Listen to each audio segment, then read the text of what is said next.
वृत्ति, बुद्धि, विवेक। विवेक, बुद्धि और वृत्ति, इन्हीं तीनों के इर्द गिर्द मनुष्य की समग्र चेतना घूमती है। इन्हीं तीन से उसकी दशा और दिशा बदलती है, परिवर्तित होती है। विवेक मानव चेतना की श्रेष्ठतम भाव दशा में अंकुरित एवं विकसित होता है। इसे यूं भी कह सकते हैं कि विवेक के अंकुरण से मानव चेतना अपनी श्रेष्ठतम अवस्था में पहुंच जाती है, जबकि बुद्धि मानव चेतना की मध्यवर्ती दशा है। इन दोनों से अलग वृत्ति मानव चेतना की निम्नतम अवस्था का प्रमाण है।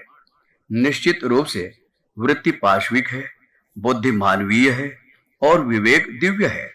वृत्ति सहज और अंधी है। इसे चेतना की सुप्तावस्था भी कह सकते हैं। यह अचेतन का जगत है। यहाँ ना शुभ है ना अशुभ, न तो यहाँ भेद है और न विकास के लिए कोई संघर्ष। यहाँ तो बस वासनाओं की अंधी अंधेरी आंधियां है, जबकि बुद्धि में न निद्रा है और न जागरण है। यहाँ अर्ध मूर्छा है। यहाँ वृत्ति और विवेक के बीच संक्रमण है। यह देहरी है। इसमें चैतन्यता का एक अंश है, लेकिन बाकी हिस्से में गहरी अचेतनता है। यहाँ शुभ और अशुभ का भेद है। वासना के साथ विचार भी विद्यमान है। विवेक मानव चेतना की पूर्ण जागृत अवस्था है। यहाँ शुद्ध चैतन्यता है। यहाँ केवल प्रकाश है। यहाँ भी कोई संघर्ष नहीं है। बस शुभ का, सत का, सौंदर्य का सहज प्रवाह है। यहाँ बड़ी ही सजग सहजता है। सहज वृत्ति भी है और विवेक भी, परंतु वृत्ति में अंधी सहजता है और विवेक में सजग सहजता। केवल बुद्धि भर असहज है।